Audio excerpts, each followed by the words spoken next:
The silk sheets beneath her fingers felt like chains. Mara pressed her swollen belly against the stone windowsill, watching dawn paint the mountain peaks gold. 7 months pregnant, and the pups moved restlessly inside her, as if they sensed the tension crackling through the royal chambers. Behind her, Kieran's voice rumbled low and cold as he spoke with his beta. The sound that once made her heart race now twisted her stomach into knots. "The Northern Territories report organized rogue activity," Marcus said. "They're demanding immediate action." "Handle it!" Kieran's tone could freeze fire. When had he started speaking to everyone that way? When had the warmth disappeared from his voice, even when they were alone? After Marcus left, silence stretched between them like a chasm. "Kieran?" Her voice came out smaller than intended. He looked up from his documents, and for a heartbeat, his expression softened as his gaze dropped to her belly. Then the mask slid back into place. "You should be resting. The pups are active today." She moved closer, desperate to bridge the growing distance. "I think they want to meet their father." Something flickered in his eyes. Pain? Regret? But it vanished before she could be sure. "After they're born, we could discuss making this official," she said carefully. "Our future together." The question hung between them like a blade. His jaw clenched. "Get some rest. You'll need your strength." Instead of answering, he turned back to his papers. The dismissal was clear. "The council meeting tomorrow. Will you want me there?" His silence stretched too long. "That won't be necessary." Understanding crashed over her. She'd attended every major gathering since becoming his companion. Now, suddenly, she wasn't welcome. "I see." He looked at her then. Really looked. His eyes swept over her face as if memorizing every detail. "Mara, He stopped himself, hands clenching into fists, but he'd already turned away. "Rest well." The pups kicked harder, and she placed both hands over them protectively. "It's okay, little ones," she whispered. "Mama's here." Even if their father was already pulling away. The moment Mara's footsteps faded, Kieran's control shattered. His fist connected with the stone wall before he could stop himself. Pain shot up his arm, but it was nothing compared to the agony ripping through his chest. Making this official. Her words echoed in his mind like a death knell. She still believed in a future that could never exist. 7 months ago, when he'd first caught her scent in the servants' quarters, he should have walked away. Should have ignored how her laugh made his wolf pace restlessly, how her gentle touch soothed something wild in him. Instead, he'd claimed her, made her his in every way that mattered, except the one that counted. A soft knock interrupted his brooding. "Enter." Elder Thorne stepped into the chamber, his weathered face set in grim lines. "Your Majesty, we need to discuss the northern situation." "I thought Marcus was handling it." "The rogues are the least of our concerns." Thorne moved closer, lowering his voice. "Alpha Celeste's father has issued an ultimatum. Either you accept the marriage alliance within the week, or they align with the Eastern Territories against us." Ice flooded Kieran's veins. The Eastern Territories controlled the mountain passes, crucial trade routes that kept his kingdom prosperous. "And if I refuse?" "Economic blockade within the month. Open warfare by winter." Thorne's smile was cold. "Your father chose love over duty, Your Majesty. Look how that ended." The reminder hit its mark. Kieran's father had died for his choices, leaving a 14-year-old boy to clean up the mess. "The Omega and her bastards complicate things," Thorne continued, "but there are solutions." "What kind of solutions?" "Exile, a quiet cottage somewhere remote. She disappears, you marry Alpha Celeste, and the kingdom survives." Kieran's wolf snarled at the suggestion, but the logic was undeniable. One woman's happiness against the survival of thousands. "How long do I have?" "The announcement must be made tomorrow. Alpha Celeste arrives within days to finalize arrangements." "Tomorrow." In less than 24 hours, he would have to choose between his heart and his crown. I need time to think. Of course, Your Majesty. But remember, kings who let emotion cloud their judgment don't stay kings for long. As Thorn left, Kieran stared at the marriage contract on his desk. All it needed was his signature to seal all their fates. The lies he told himself felt like ash in his mouth, but they were all he had left. By dawn, everything would change. The servants' corridors smelled of fear beneath the beeswax and lavender. Mara moved slowly through narrow passages, one hand trailing smooth stone walls for balance. The pups had been restless all morning, and she needed to understand the tension thickening the air like smoke. Voices drifted from around the corner, hushed, urgent whispers. Saw them bring Luna back last night. Poor thing could barely walk. 3 stitches, another voice continued. All because she spilled wine on Alpha Marcus's boots. A chill ran down Mara's spine. Before she could stop herself, she stepped around the corner. 3 young women sat huddled on wooden stools, their simple brown dresses marking them as kitchen staff. The one in the middle, barely 18 with honey-colored hair and a bandaged cheek, looked up with startled brown eyes. "Lady Mara!" All 3 scrambled to their feet, heads bowed. "Please don't—" Mara reached out instinctively. "Are you hurt?" The injured girl touched her bandaged cheek. "It's nothing, my lady. Just clumsy of me." Liar. Mara could smell the lie mixed with shame and resignation. "What's your name?" "Luna, my lady. Luna Brightwater." "Luna, what really happened?" For a moment, the girl's composure cracked. I questioned an order. Alpha Marcus said I was getting above my station." Above her station. For questioning an order that had probably been cruel or unreasonable. "If you ever need anything, medicine, or someone to talk to, my chambers are always open," Mara said gently. Luna's eyes widened with desperate hope before reality crashed back. "Thank you, my lady, but I couldn't. It wouldn't be proper." As the girls hurried away, Mara stood alone in the corridor, something fierce awakening in her chest. Around her, the stronghold continued its daily rhythm, alphas commanding, omegas obeying, suffering in silence. But what if it didn't have to be that way? The thought was dangerous, seditious. But as the pups kicked violently in her womb, Mara wondered if they were fighting for something more than just birth. Maybe they were fighting for a world where omegas like Luna didn't have to apologize for breathing, where children could grow up free from the chains of hierarchy. The idea took root in her mind like wildfire, and for the first time in months, Mara felt something other than despair. She felt purpose. The decision cannot wait any longer, Your Majesty. Elder Thorn's voice cut through the pre-dawn darkness of the council chamber like a blade. Around the circular table, 5 other council members nodded in agreement, their faces masks of barely concealed impatience. Alpha Celeste's ship was sighted at dawn. Elder Senna added, her sharp features predatory in the flickering torchlight. She expects an answer today. Kieran stared at the marriage contract spread before him, the red wax seal already prepared. All it needed was his signature to bind him forever to a woman he'd never met. "And the other arrangements?" he asked quietly. "Complete," Thorn replied with satisfaction. "The cottage in the Eastern Territory is prepared. The escort will arrive within the hour." An hour.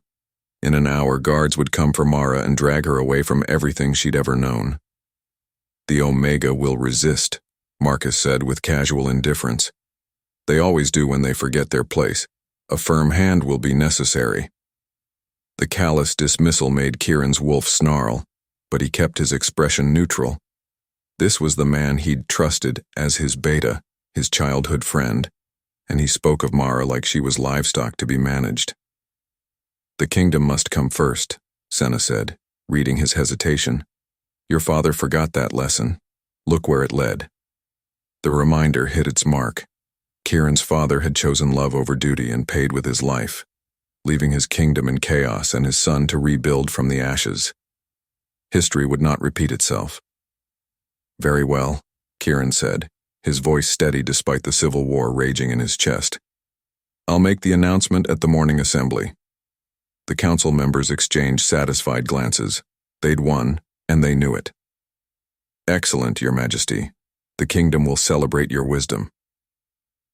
As the elders filed out, Kieran remained seated, staring at the contract that would save his people and damn his soul. Even his closest allies were part of the system that saw Mara as disposable. He was truly alone. Kieran lifted the quill with a steady hand and signed his name, sealing all their fates with elegant strokes of ink. The die was cast. The Great Hall had never felt so cold. Mara stood among the gathered pack members, her hands instinctively protecting her swollen belly, as Kieran's words echoed off stone walls like physical blows. I am pleased to announce my engagement to Alpha Celeste of the Northern Territories. The crowd erupted in cheers, but the sound felt distant, muffled, as if she were drowning.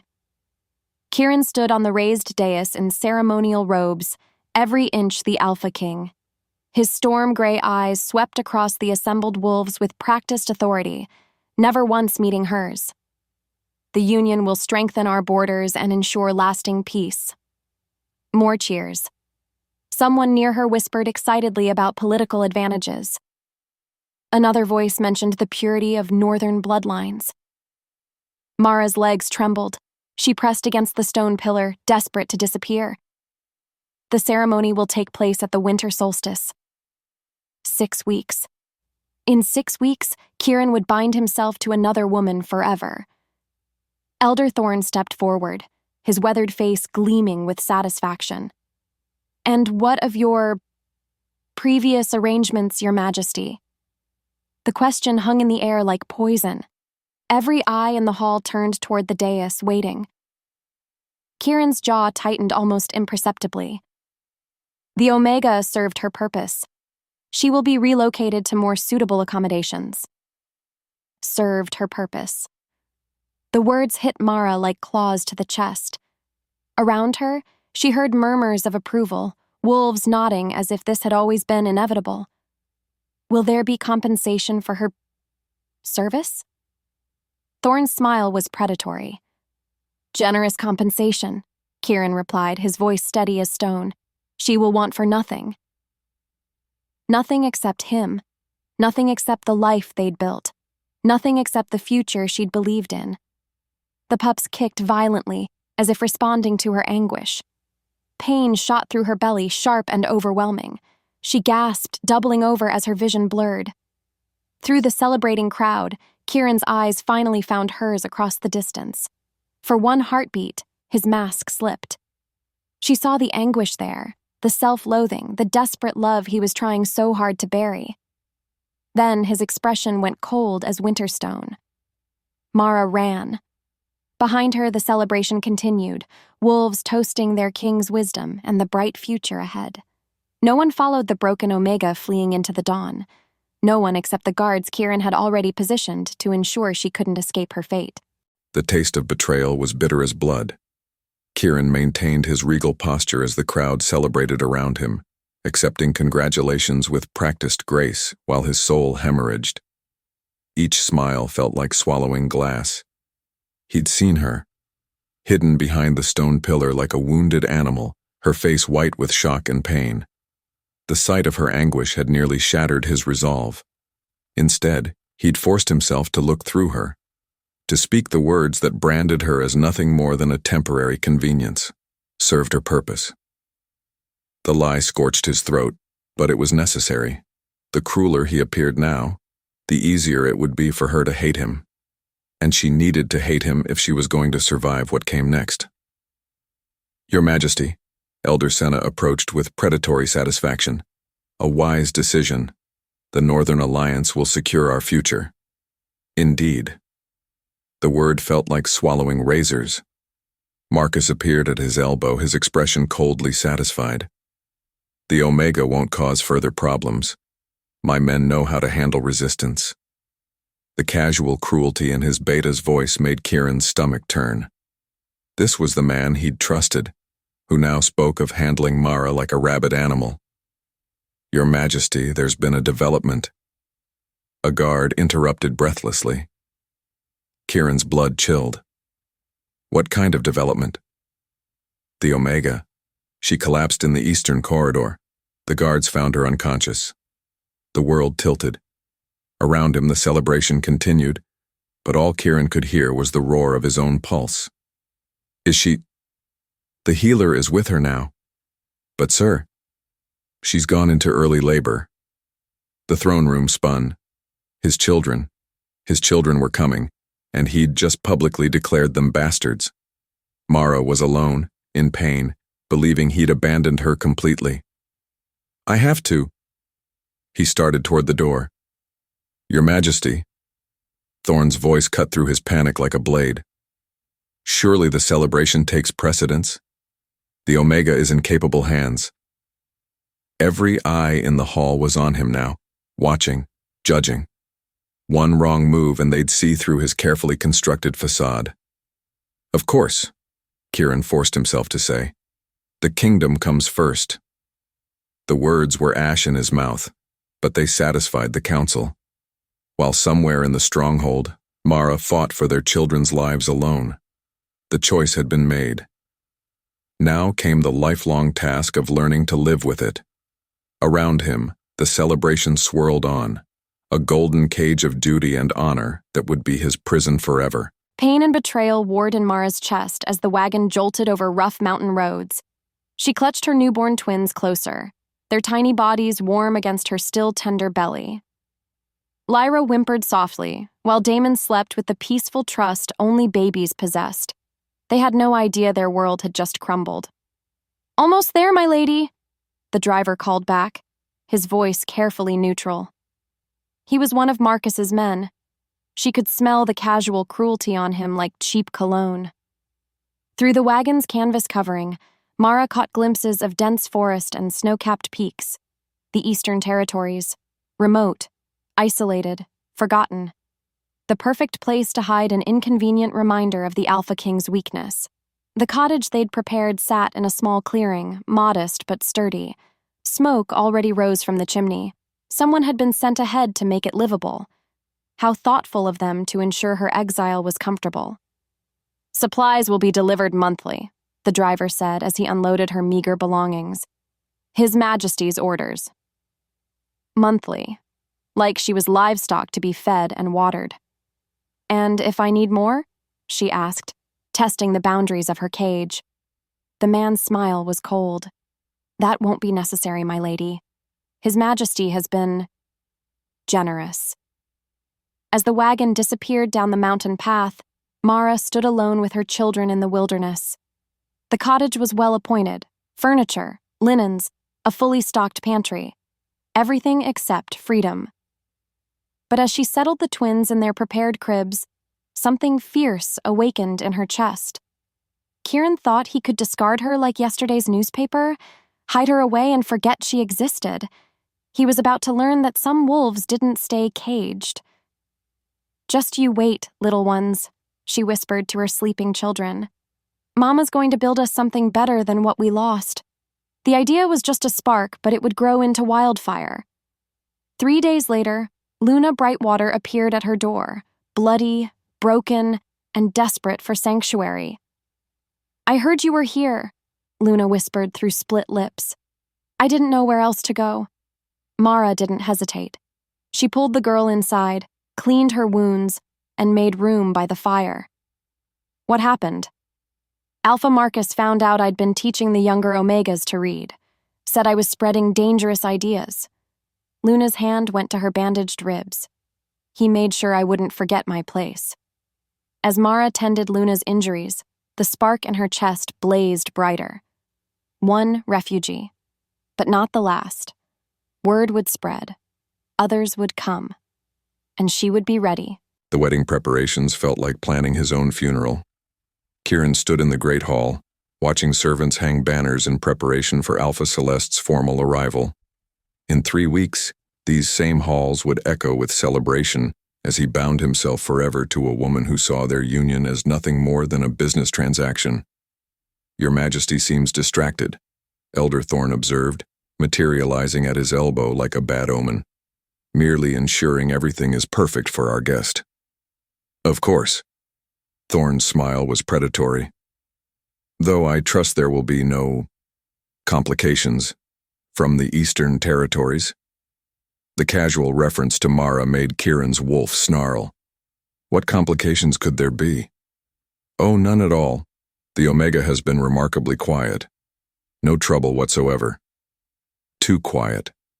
For 3 weeks there had been no word from Mara, no requests for additional supplies, no complaints about her accommodations. Either she'd accepted her fate with grace or she was planning something. Knowing Mara, it was definitely the latter. Perhaps, Thorne continued, a visit might be in order, to ensure she's settling in properly. The suggestion made Kieran's blood run cold. That won't be necessary. I disagree. The approaching wedding makes it imperative that all loose ends be tied up. We wouldn't want any surprises on your special day. The threat was subtle but clear. If Kieran didn't handle the Mara situation, the council would handle it for him, and their methods would be far less gentle. I'll handle it, Kieran said quietly. Excellent. Though I do recommend bringing an escort. The Eastern Territories can be dangerous for travelers. As Thorne glided away, Kieran stared at the wedding banners and felt the walls of his golden cage closing in. In 3 weeks, he would marry Celeste and cement the Northern Alliance. The kingdom would be secure, the council satisfied, and any hope of happiness would die forever. But first, he had to ensure Mara's safety, even if seeing her again would destroy what remained of his sanity. Some sacrifices were worth making, some loves were worth protecting, even from a distance. Marcus appeared at his side, cold satisfaction radiating from his scent. The Eastern Patrol reports unusual activity in the mountains, Your Majesty. Travelers heading toward the remote settlements. What kind of travelers? Omegas, mostly. Disappeared pack members, the kind no one bothers to track. Understanding crashed over Kieran like ice water. Mara wasn't quietly accepting exile. She was building something.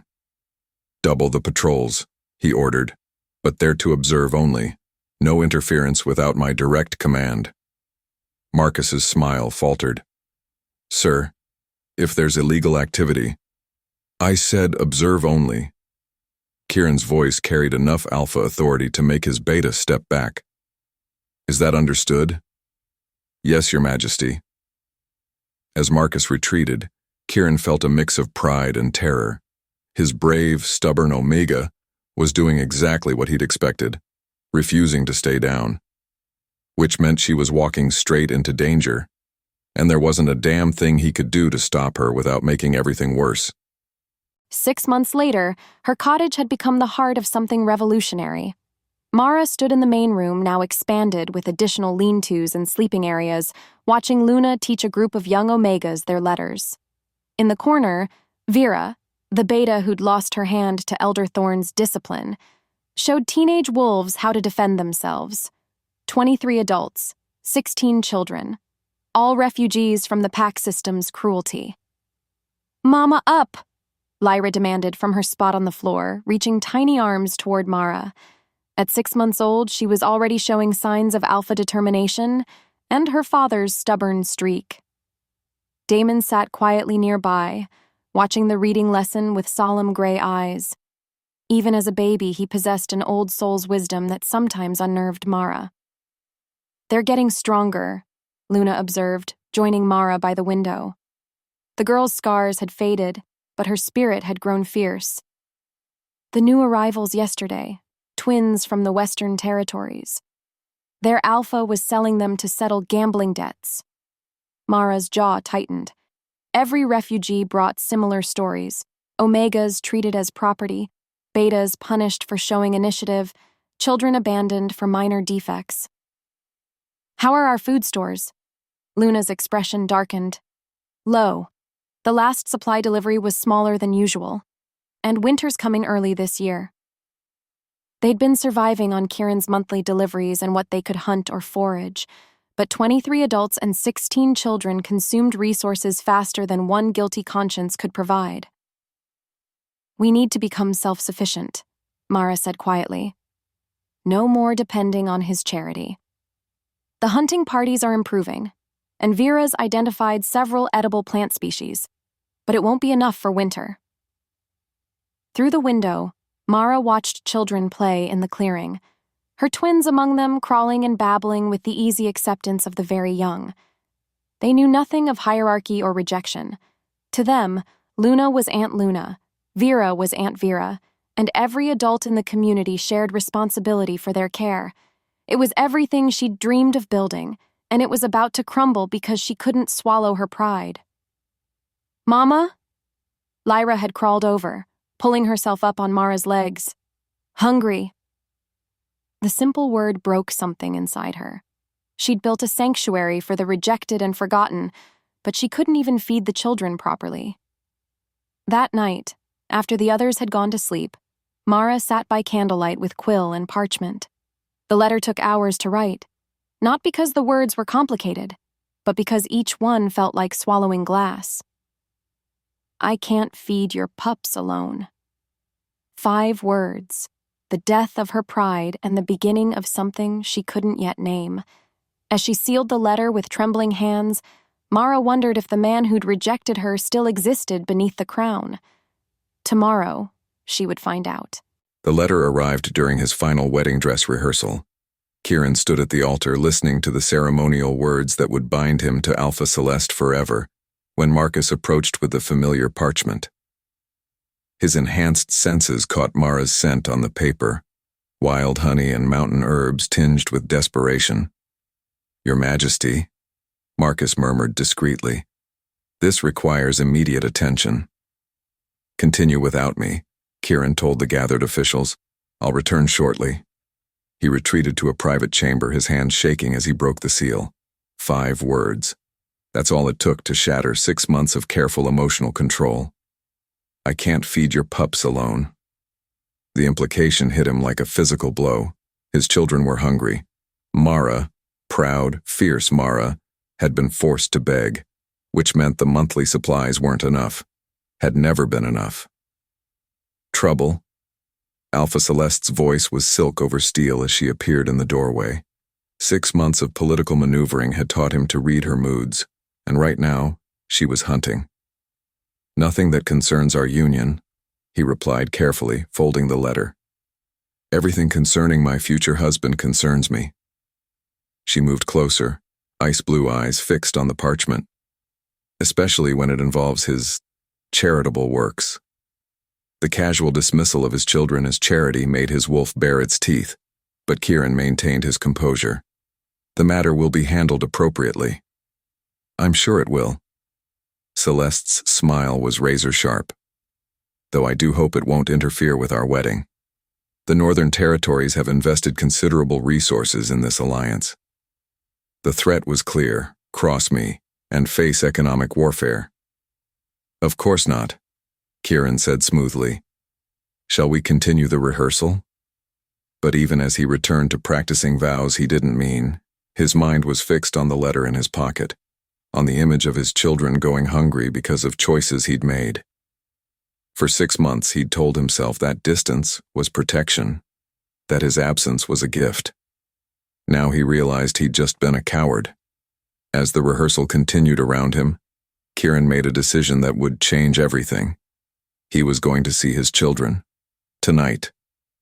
Whatever the consequences, some things were worth any risk. His family was one of them. The wedding could wait.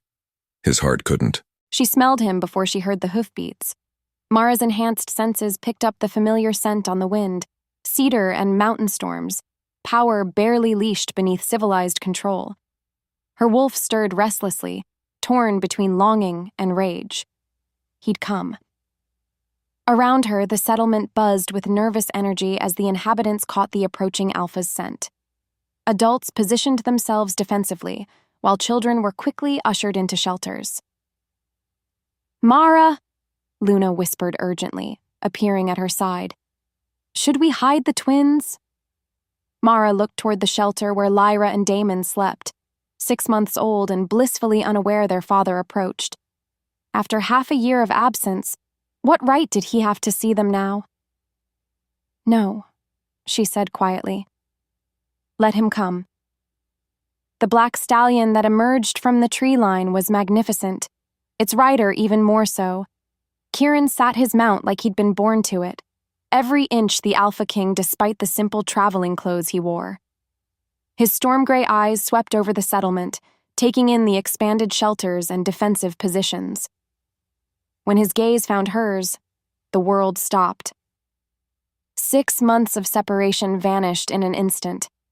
She saw the exhaustion in his face, the shadows under his eyes, the way his shoulders carried a weight that hadn't been there before. Mara. Her name on his lips was prayer and apology combined. You came. She kept her voice steady despite the chaos in her chest. I wasn't sure you would. He dismounted slowly, movements careful and unthreatening. Around them, the refugees watched with wary eyes, ready to defend their sanctuary. Your letter, he said quietly. The children, are they well? They're fine, fed and healthy and loved. But hungry. The simple statement hung between them like an accusation. Mara's pride warred with reality. The winter has been harsh. Our stores are low. Kieran's jaw tightened. I brought supplies. Food, medicine, blankets. Enough for... His eyes swept over the settlement again. How many are you sheltering? 39 souls. She lifted her chin defiantly. Refugees from your perfect pack system. She watched him process the numbers, saw the moment he realized this wasn't just about exile. She'd built something here, a community of the rejected and forgotten. Mara, what have you done? Before she could answer, babbling voices emerged from the main shelter. Lyra crawled out first, her dark hair wild and her expression fierce even at 6 months. Behind her, Damon followed more cautiously, his silver-flecked eyes, so like his father's, studying the stranger with serious intensity. Kieran made a sound like a wounded animal, dropping to one knee. My children, he whispered. And despite everything, the rejection, the exile, the months of silence, Mara's heart cracked open just a little. They were perfect. Kieran knelt in the snow, afraid to move, afraid to breathe, afraid to break the spell that had brought him face to face with his son and daughter. 6 months of wondering, of imagining, of dreaming, and reality was more devastating than anything his mind had conjured. Lyra approached him fearlessly, her young face scrunched in concentration as she studied this new person. Even at 6 months, she radiated alpha determination.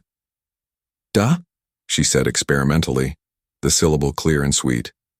The single word destroyed him completely. Yes, he managed, his voice broken. Yes, little wolf. I'm your Da. Damon had remained by the shelter entrance, watching with those familiar gray eyes. More cautious than his sister, but no less intelligent. Come here, son, Kieran said softly, extending his hand. After a moment's hesitation, Damon crawled forward and allowed Kieran to scoop him up. The baby's scent was intoxicating, milk and innocence and something indefinably his. They've grown so much, he whispered, looking up at Mara with wonder and regret. 6 months will do that. Her voice was carefully controlled, but he could see the emotions warring in her green eyes. Lyra had crawled into his lap, babbling contentedly as she explored his face with tiny hands. Both children seemed to recognize him on some instinctual level, the call of shared blood. Mara, He stopped, overwhelmed by everything he wanted to say and couldn't. I brought supplies, enough for everyone. Thank you. The words were stiff, formal. The children will appreciate it. Around them, the settlement had relaxed slightly, but he could feel curious eyes watching from every shelter. These people looked to Mara for leadership, trusted her to keep them safe. And she'd built something extraordinary here, a place where hierarchy didn't matter, where worth was measured by character rather than birth rank. How long can you stay? She asked quietly. The question hit him like a blade. He thought of the wedding in 3 days, of Alpha Celeste waiting for his return, of the political consequences of this visit. Not long. Something flickered in her eyes. Disappointment? Relief? Of course, your duties call. Mara, it's exactly what it is. She reached for Lyra, who protested being separated from her father. You came, you saw them, you brought supplies. Duty discharged. The words were meant to wound, and they found their mark. But underneath her anger, he heard something else. Hope. Fragile and carefully hidden, but there. I want to help, he said desperately. Really help. Not just supplies, but what? You'll visit when guilt overwhelms duty? Send money when your conscience bothers you? Her voice cracked slightly. We don't need charity, Kieran, we need family. The truth hung between them like a sword. He wanted to be that family, wanted to stay and help build this impossible dream she'd created. But the crown on his head weighed heavier than mountains. I know, he whispered. I know what you need, and I know I can't give it. For a moment, neither spoke. Then Lyra reached for him again, and he couldn't resist gathering both children close. 3 days, he said quietly. Could I stay for 3 days? Mara studied his face, searching for something. And then? Then I go back to my cage, and you continue building paradise. She was quiet for so long he thought she'd refuse. Finally, she nodded. 3 days. For them, not for you. For them, he agreed. It wasn't enough. It would never be enough. But it was more than he deserved, and he would treasure every moment. 3 days felt like a lifetime and an instant all at once. Mara watched from the shelter doorway as Kieran sat by the fire, Lyra in his lap while Damon leaned against his shoulder. For the past 72 hours, he'd thrown himself into settlement life with desperate intensity, helping repair shelters, sharing meals with refugees, listening to their stories with genuine compassion. He'd been the man she'd fallen in love with, not the cold king who'd rejected her, which made his leaving hurt even more. The children will miss him, Luna said softly, joining her in the doorway. They barely know him. But even as Mara said it, she knew it was a lie. Both twins had taken to their father instantly, following him around the settlement like devoted shadows. And you? Mara's throat tightened. I'll miss the illusion. Through the settlement, she could see other refugees stealing glances at their small family group. For 3 days, they'd all pretended this could last, that the Alpha King could abandon his crown and stay in their hidden valley forever. But morning was coming, and with it, reality. Mama? Lyra looked up from Kieran's lap, her storm-gray eyes serious. Papa stay? The innocent question shattered what remained of Mara's composure. She knelt beside the fire, smoothing her daughter's dark hair. Papa has to go, little wolf. No? Lyra's bottom lip trembled with alpha-born stubbornness. Papa stay with us. Kieran's face crumpled as he gathered both children closer. I wish I could, sweetheart. More than anything. Then why can't you? Damon asked with devastating 6-month-old logic. Because duty came before love. Because crowns were heavier than hearts. Because some choices, once made, couldn't be undone. Because sometimes grown-ups have to do things they don't want to do, Kieran said quietly. That's stupid, Lyra declared with typical alpha bluntness. Yes, Kieran agreed, his voice breaking. It is. As dawn painted the sky gold, Kieran stood and began gathering his traveling gear. Each movement was deliberate, controlled, a man preparing for execution. The supplies I brought should last through winter, he said without meeting Mara's eyes. I'll arrange for more regular deliveries. Thank you. The words felt like swallowing glass. He paused, one hand on his horse's reins. Mara, don't. She couldn't bear to hear whatever apology or promise he was about to offer. Just don't. For a moment, he looked like he might say something anyway. Then his shoulders straightened and the Alpha King slid back into place like armor.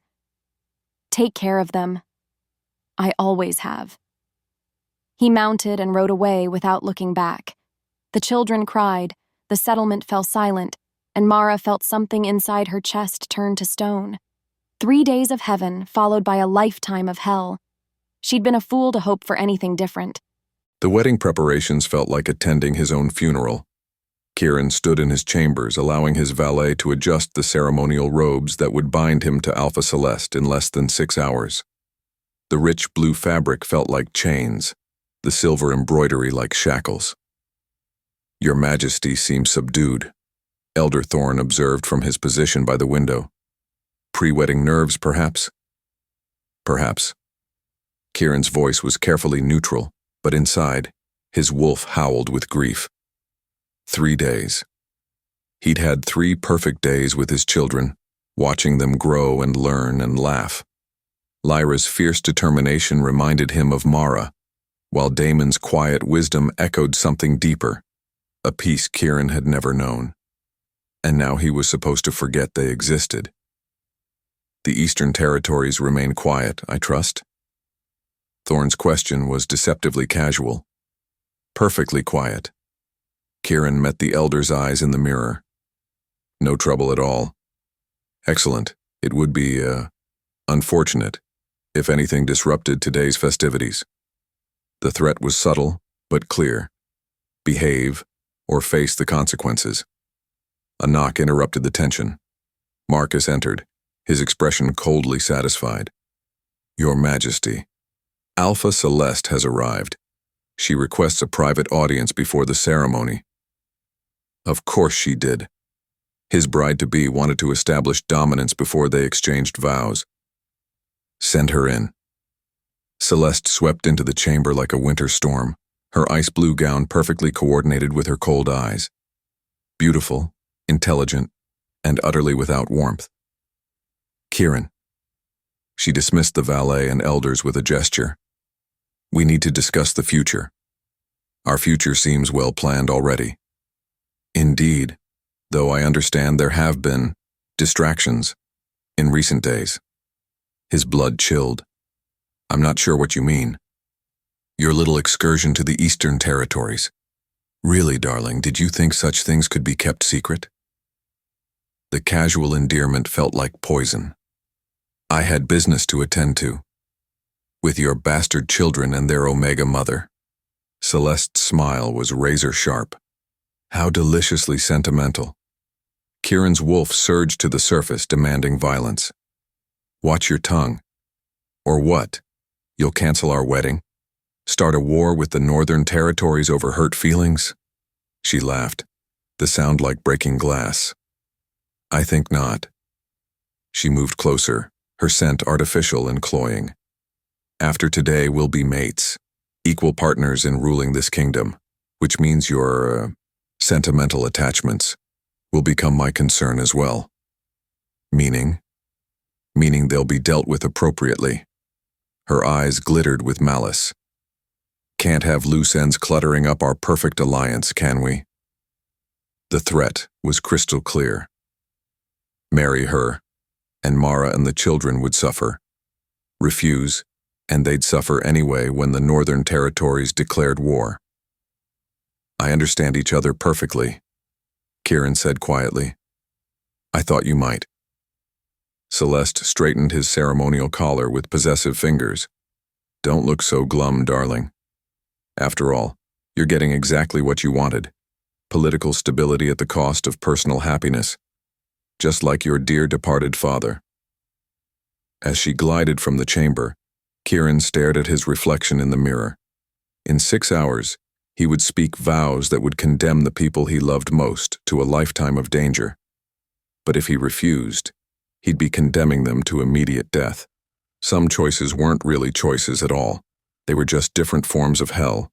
The attack came at dawn, 5 days after Kieran's departure. Mara jolted awake to the sound of Luna screaming her name. Outside their shelter, she could hear the deep growls and snarls of wolves in combat, the distinctive howls of a hunting pack. Not soldiers with weapons, wolves using their true forms. "Mama," Lyra whimpered, reaching for her through the darkness. "It's okay, little wolf." Mara scooped up both twins, her mind racing. "Mama's here." She burst from the shelter to find chaos. Royal Guard wolves surrounded the settlement, their massive forms black against the dawn light. At their head stood Marcus in his shifted form, a brutally scarred brown wolf with yellow eyes that gleamed with cruel satisfaction. The refugees had shifted as well, but they were no match for trained military wolves. Vera fought desperately in her gray wolf form despite her missing front paw, while Luna's smaller golden wolf darted between the attackers trying to protect the children. "Shift," Mara's wolf demanded. "Fight them." But she couldn't, not while holding her 6-month-old twins. Marcus shifted back to human form, his naked body unmarked by the battle raging around him. "Attention, rebels!" His voice boomed across the clearing. "By order of the Royal Council, you are under arrest for sedition." "This is a refugee settlement," Mara shouted back, clutching her children tighter. "These people have committed no crimes." "Haven't they?" Marcus smiled coldly. "Unauthorized gathering, failure to register, and harboring the bastard children of the Alpha King on his wedding day." Ice flooded Mara's veins. Wedding day. Today was Kieran's wedding to the Northern Alpha. Around her, the battle was turning against the refugees. They were outnumbered, outmatched, and fighting to protect children rather than to kill.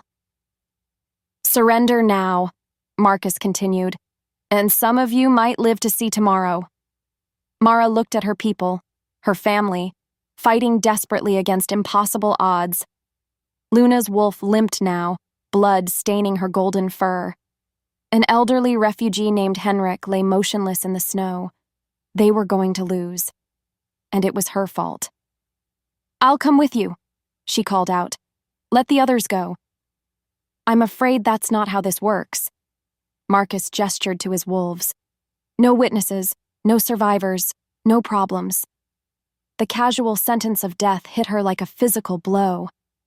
These weren't soldiers following orders. They were executioners. "Now," her wolf snarled. "Shift now or they all die." Mara looked down at her twins, so small and helpless in her arms. She couldn't fight while holding them, but she couldn't let her people die either. "Luna!" she called to her friend's wolf form. "Take them!" Without hesitation, Luna bounded over. Mara placed both babies on the golden wolf's broad back, where they gripped her thick fur with tiny fists. "Run," Mara whispered. "No matter what happens, keep running." Then she let her wolf free. The shift was violent, desperate, bones cracking and reforming in seconds rather than the usual minutes.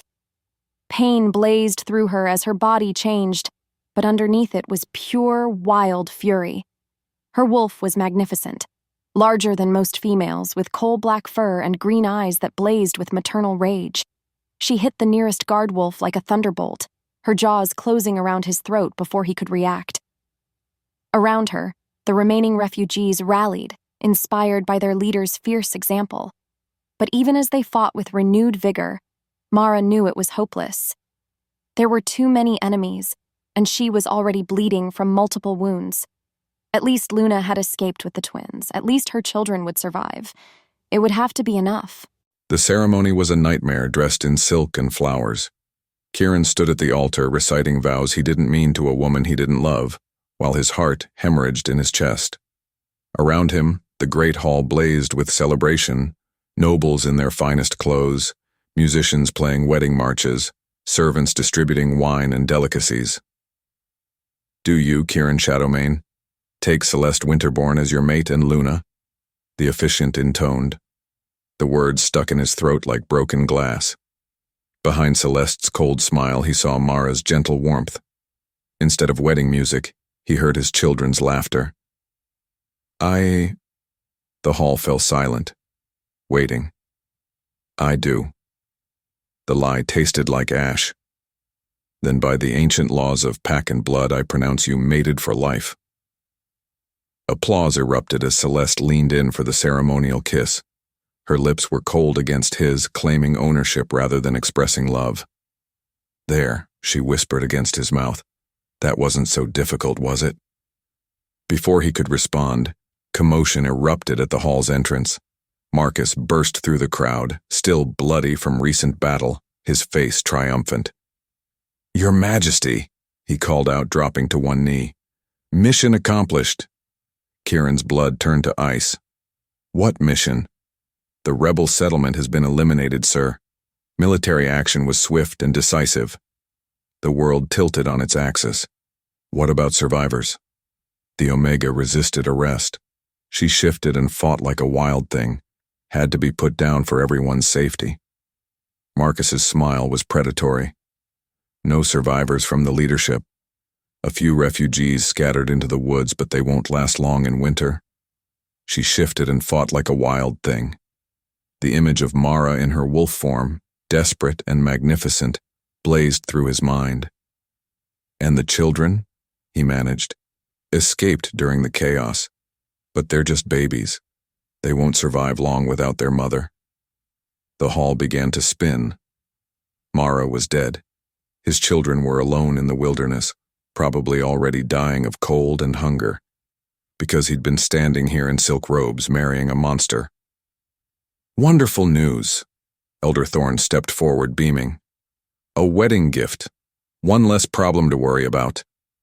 The celebration resumed around him, nobles toasting the elimination of rebels while his new wife smiled at his side. "Now we can focus on the future," Celeste murmured. "No more distractions." But Kieran barely heard her. His enhanced senses had caught something in Marcus's scent, the unmistakable smell of lies. His beta was hiding something important. As the celebration swirled around him, Kieran began to plan. He'd failed Mara when she needed him most, but his children were still alive, and he would find them, even if it meant abandoning everything he'd just sworn to protect. Death was supposed to hurt more than this. Mara's wolf consciousness drifted in and out of darkness, aware of cold snow beneath her bleeding body and the distant sounds of retreating soldiers. Marcus had left her for dead, and maybe she was dying. But her wolf wouldn't let go. Not yet. "Pups," the primal part of her mind whispered. "Find Pups." With tremendous effort, she lifted her massive head and scented the air. Luna's trail led north, toward the deep wilderness where no human settlements existed. Smart girl. She was leading the twins away from civilization, away from hunters, but also away from food, shelter, and warmth. Mara forced herself to stand, her legs shaking from blood loss and exhaustion. Around her, the settlement lay in ruins, shelters destroyed, supplies scattered, bodies of friends and strangers alike cooling in the snow. Vera's gray wolf form lay motionless near the children's area, her remaining paw stretched toward where she'd tried to protect the youngest refugees. Old Henrik had died in human form, his weathered face peaceful despite the violence of his end. They'd died for her dream, for the sanctuary she'd tried to build. Later, her wolf snarled, "Grieve later. Find Pups now." She began to run, following Luna's scent trail through the forest. Her wounds reopened with each stride, painting the snow with crimson drops, but she ignored the pain. Somewhere ahead, her children needed her. The trail led deeper into the mountains, through terrain too rough for horses or human pursuit. Luna was thinking like a wolf now, using their natural advantages against human hunters. After hours of tracking, Mara finally caught sight of them, a small golden wolf moving carefully through the underbrush, two tiny human forms clinging to her back. "Luna," she called softly, not wanting to startle her friend. The golden wolf spun around, ears flattened in defensive position. When she recognized Mara's black wolf form, her tail began to wag frantically. The twins slipped down from Luna's back, their baby voices calling, "Mama," in recognition of her scent despite her changed form. Mara shifted back to human, ignoring her nakedness in the cold mountain air. She gathered her children close, breathing in their sweet scent and feeling her broken heart begin to heal. "I thought you were dead," Luna whispered, also shifting back. "I should be." Mara's voice was rough from the transformation. "Marcus left me for dead." "The others?" Mara's silence was answer enough. Luna's face crumpled with grief, but she nodded grimly. "What now?" she asked. "We can't go back. We can't stay here. The babies will freeze." Mara looked around at the wilderness surrounding them. No shelter, no supplies, no allies. Just 2 wounded women and 2 infant children against the entire kingdom. But they were alive. Against all odds, they were alive. "Now we disappear," she said quietly. "Completely. Let them think we're dead while we figure out how to survive." And then, Mara's green eyes blazed with determination as she pulled her children closer. "Then we teach them what happens when you hunt a mother wolf's cubs." The game was far from over. The wedding night was interrupted by an unexpected visitor. Kieran stood on the balcony, avoiding his new wife's cold presence, when Thomas the messenger appeared in the shadows. The young beta's face was grim, his clothes travel-stained and bloody. "Your Majesty," Thomas whispered urgently, "I bring word from the Eastern Territories." Celeste was inside, discussing expansion plans with the northern delegates. Kieran stepped closer to the shadows. "Speak." "The official reports are lies, sir. I was there, saw the whole thing." Thomas's voice shook with emotion. "Lady Mara fought like a demon in wolf form, killed 3 guards before they brought her down. But she didn't die, sir. I saw her breathing when they left." Hope blazed through Kieran's chest like wildfire. "She's alive? Was when I left to find you, but barely. And the twins? Luna Brightwater escaped with them into the deep wilderness. They're alive, but—" Thomas spread his hands helplessly. "Winter's coming, sir. They won't last long without help." Kieran's mind raced. Mara was alive but wounded. His children were in the wilderness with minimal protection, and he was trapped here, bound by marriage vows and political necessity. "Why tell me this?" he asked quietly. "Because some things matter more than orders, sir, and because—" Thomas's young face hardened with resolve. "Because what happened today was murder, not justice. Those people were innocent. What do you want me to do about it?" "What you should have done months ago." Thomas stepped closer, his voice urgent. "Choose them. Choose your family over your crown." The words hung in the air like a challenge. Everything Kieran had been taught, every lesson about duty and sacrifice, screamed against such thinking. But in his mind, he could see Mara's wolf form, magnificent and fierce, fighting desperately to protect their people. Could see his children alone in the wilderness, depending on a wounded teenager for survival. "If I leave now," he said slowly, "there will be war. The Northern Alliance will crumble. The kingdom will face invasion." "Then let it crumble," Thomas interrupted. "Better an honest war than a dishonest peace built on innocent blood." Before Kieran could respond, Celeste's voice drifted from inside the chambers. "Kieran? Who are you talking to out there?" Thomas melted back into the shadows, but his final words hung in the air like a promise. "She's heading north toward the old wolf territories, sir. If you're going to find them, you need to leave tonight." As Kieran returned to his wife's cold embrace, his mind was already racing ahead to the wilderness, to the impossible choice between crown and heart. For the first time in his life, the choice felt simple. His family needed him. Everything else could burn. The crown felt heavier than mountains as Kieran stared at his reflection in the mirror. 3 hours past midnight, and he stood fully dressed in traveling clothes while his new wife slept in their marriage bed. The wedding had been 12 hours ago. 12 hours of lies, political handshakes, and the taste of ash in his mouth. Thomas's words echoed in his mind. "Choose them. Choose your family over your crown."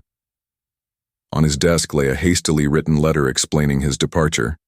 Not abdication, but temporary absence to handle urgent territorial matters. Enough truth to avoid immediate panic, enough lies to buy time. His enhanced hearing caught approaching footsteps, multiple sets, moving with military precision. His midnight preparations had been discovered.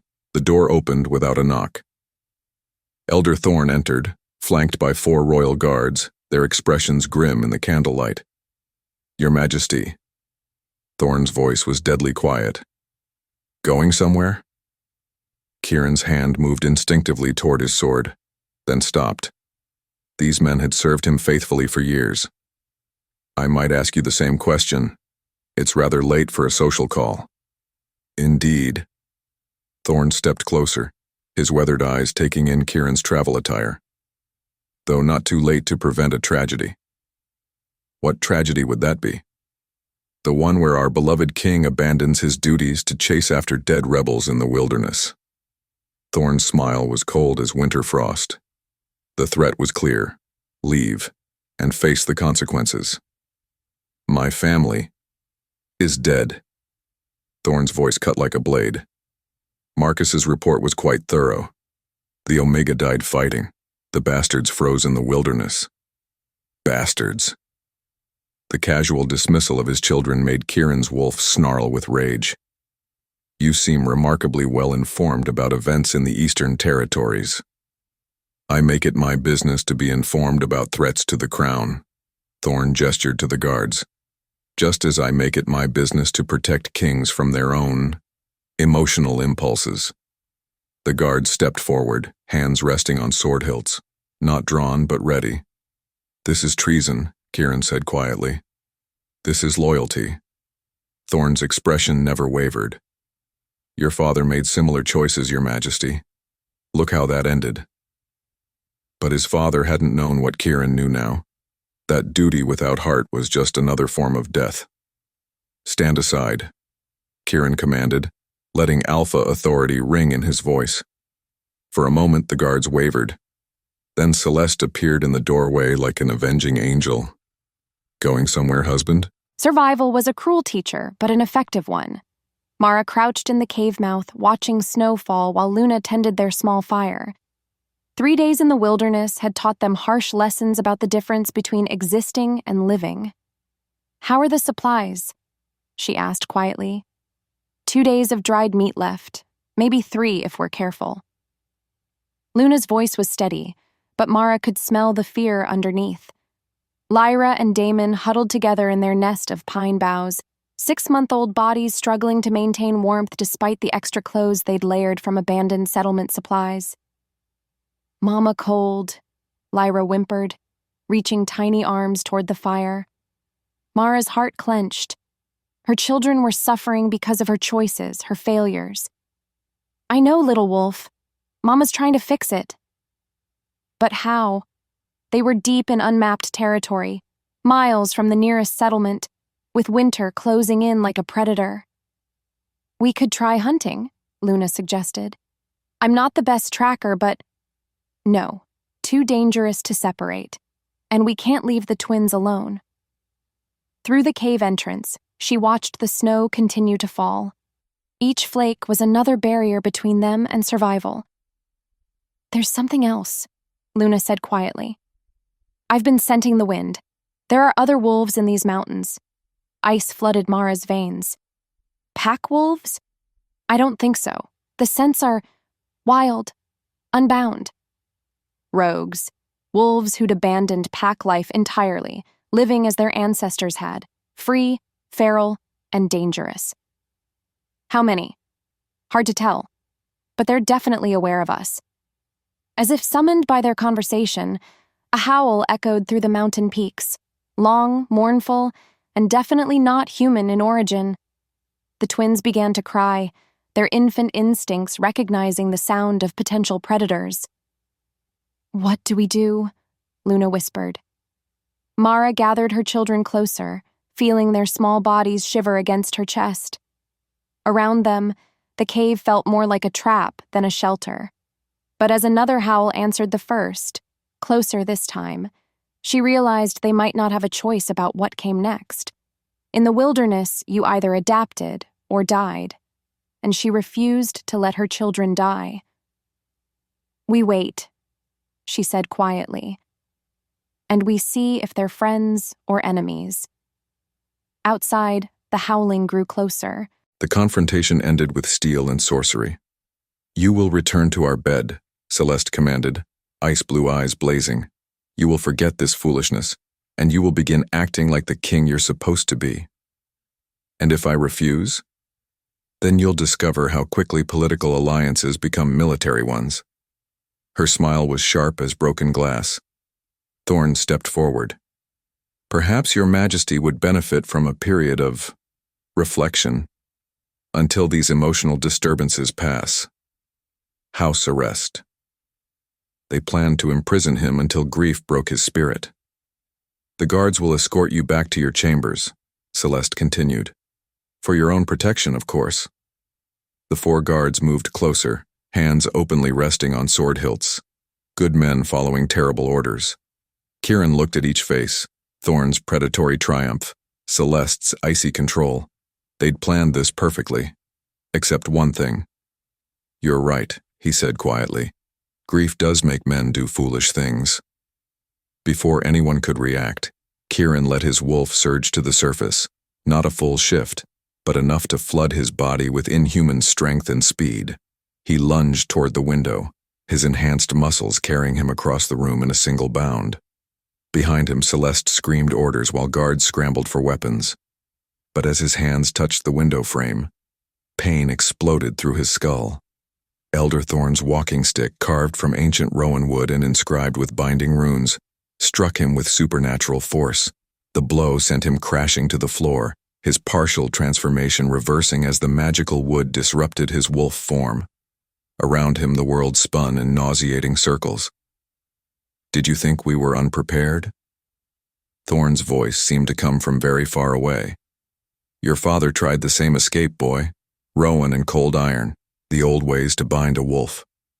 As consciousness faded, Kieran felt shackles closing around his wrists, iron mixed with rowan, designed specifically to prevent shapeshifting. "Take him to the tower room." Celeste's voice was cold with satisfaction. "Our king needs time to reconsider his priorities." The last thing he saw before darkness claimed him was the window, so close to freedom, now impossibly far away. Outside, his children were dying while he lay chained in his own castle. Some failures echoed through generations. The rogue wolves found them at dawn, and everything changed. Mara jolted awake to Luna's sharp intake of breath. Through the cave entrance, silhouettes moved, massive wolf forms radiating wild power. The largest stepped inside, a grizzled male with silver-streaked fur and scars covering his muzzle. His amber eyes held intelligence, but also something feral that made her skin crawl. He shifted to human form, revealing a weathered man with ritual scars covering his chest. "Pack wolves in our territory, running from something." Mara lifted her chin defiantly. "We're not pack wolves anymore." "No?" His eyes flicked to the twins. "Royal blood. I can smell it." His nostrils flared. "Alpha King spawn." Terror flooded her chest, but she forced herself to remain calm. "We're exiles, outcasts, same as you." "Same as us?" He laughed, more bark than humor. "We chose this life, little Omega. You had it forced on you." He stepped closer. "Question is, what do we do with royal refugees? Let us pass. We're no threat. Aren't you? Royal blood brings royal hunters. You lead them to our territory. Then we'll leave. Now." "With what?" He gestured to their meager supplies. 2 days in the wild and you're already dying. Babies won't last another night." The brutal truth hit like a physical blow. He was right.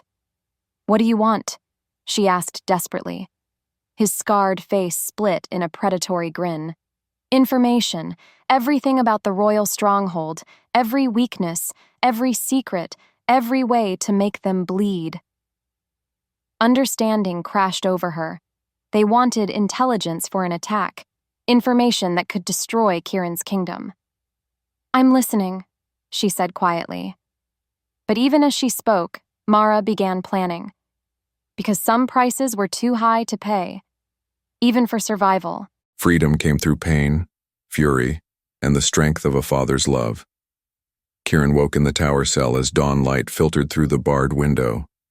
The rowan and iron shackles burned against his wrists, their magical properties suppressing his wolf nature like a constant weight on his soul.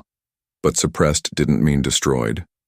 For 3 hours he tested the bindings, feeling for weaknesses. The iron was strong, the rowan effective, but both were designed to contain a wolf in normal circumstances. These weren't normal circumstances. Closing his eyes, Kieran reached deep into himself, past the magical suppression, past the pain and despair, to the primal core of what he was. Not a king, not a political figure, a father whose children were dying in the wilderness. The wolf responded to that truth.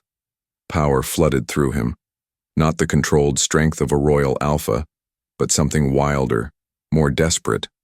The rowan fought back, burning like acid against his bones, but he pushed through the agony. His muscles began to expand, bones lengthening despite the magical resistance.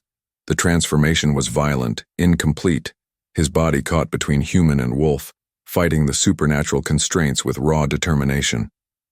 The shackles groaned under the pressure. Iron cracked. Rowan splintered. With a sound like breaking thunder, the bindings shattered. Kieran collapsed to the stone floor, his body returning to human form as magical backlash racked him with convulsions. Blood ran from his wrists where the breaking shackles had torn flesh, but he was free. The guards would have heard the noise. He had minutes at most. Forcing himself to stand on shaking legs, he moved to the window. 3 stories down lay the castle courtyard. But beyond that, freedom.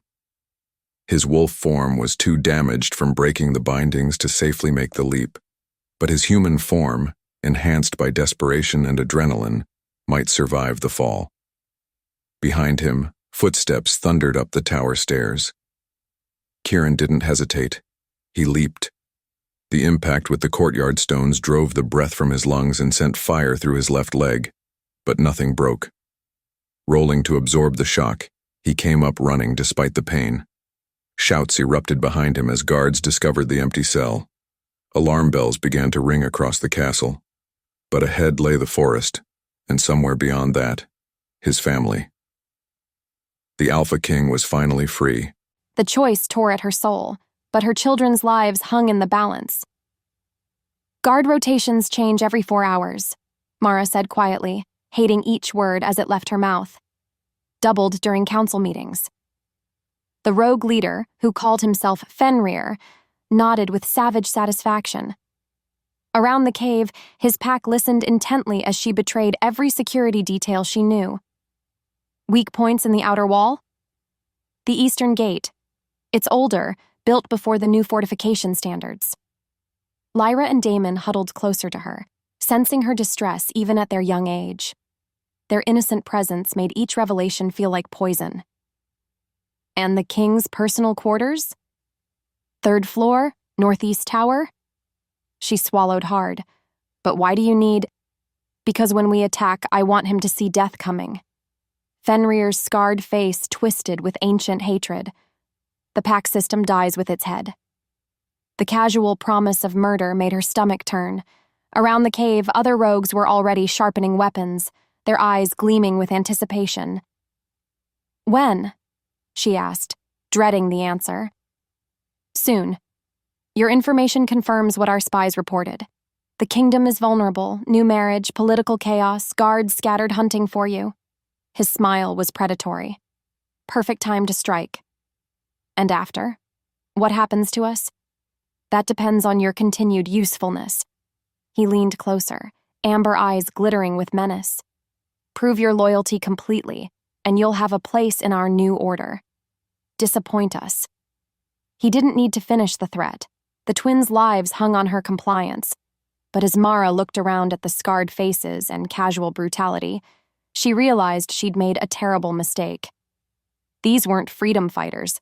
They were killers who'd found an excuse for murder. Mama? Lyra tugged at her sleeve, storm-gray eyes serious. Bad wolves? The innocent question shattered her heart. Yes, they were bad wolves, and she'd just handed them the keys to slaughter. No, sweetheart, she lied, kissing her daughter's forehead. They're helping us." But even as she spoke the words, Mara began planning her escape. Some prices were too high to pay, even for survival. She would find another way. She had to. Because the alternative was living with the blood of innocents on her hands. 2 days in the wilderness had taught Kieran that freedom came with a price. His left leg throbbed with each step, the injury from his castle leap refusing to heal properly. Without his wolf form, still too damaged from breaking the Rowan bindings, he was just another man struggling through winter mountains. But he was alive, and free. The horse tracks he'd been following for 6 hours told a clear story. Multiple riders, moving fast, heading north toward rogue territory. His enhanced senses caught something on the wind. Smoke. Wood smoke, but wrong somehow. Too acrid, too thick. Following the scent through pine trees, Kieran emerged into a clearing that made his blood run cold. The burned remains of a settlement lay scattered across snow, crude shelters reduced to ash, supplies destroyed, blackened bones of desperate sanctuary. Bodies lay frozen, men, women, children, all bearing marks of violent death. Moving carefully through the ruins, Kieran searched for clues about what had happened here. In the collapsed remains of what might have been a leader's shelter, he found them, partially burned documents bearing the royal seal. Orders, written in Marcus's distinctive hand, detailing strategic displacement of refugee populations and acceptable casualty rates for territorial pacification. But worse were the detailed maps showing planned refugee movements, deliberately driving survivors toward known rogue territories. The final document made his blood turn to ice, a communication schedule with someone identified only as F, and references to dawn coordination and synchronized strike patterns. They were herding refugees to the rogues like cattle to slaughter, and the rogues were being manipulated into attacking the stronghold at precisely the moment it would serve the council's agenda. Fresh wolf tracks led away from the settlement, both royal guard and rogue scents intermingled. Recent. Very recent. Kieran tucked the damning documents inside his coat and began following the trail north. Somewhere ahead, Mara and his children waited, unaware that the attack they'd helped plan was built on lies and manipulation. He had perhaps 6 hours before dawn, 6 hours to expose the truth and stop a massacre. Some revelations were worth bleeding for. The ambush came from his own people and proved that betrayal cut deeper than any blade. Kieran had made it perhaps 3 miles when his damaged senses failed him. The attack came from multiple directions, Royal Guard wolves moving with military precision, driving him toward a predetermined kill zone. His injuries slowed him, made him clumsy. Within minutes, he found himself surrounded in a rocky clearing with nowhere to run. The guards shifted to human form, revealing faces he recognized, soldiers who'd served under him for years. At their head stood Captain Torres, his weathered face grim with duty. "Your Majesty," Torres said quietly, "you need to come back with us."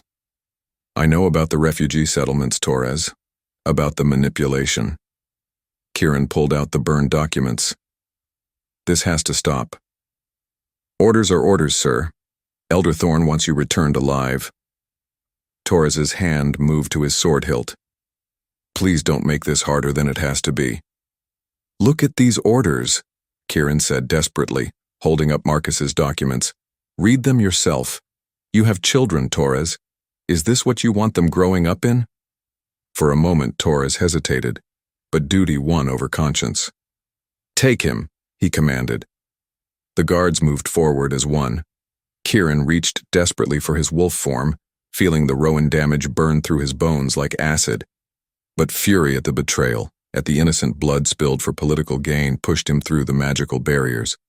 His transformation was agonizing, incomplete. His body caught between forms as his wolf fought the supernatural constraints. But rage gave him strength, and his wolf form erupted from damaged flesh like a force of nature.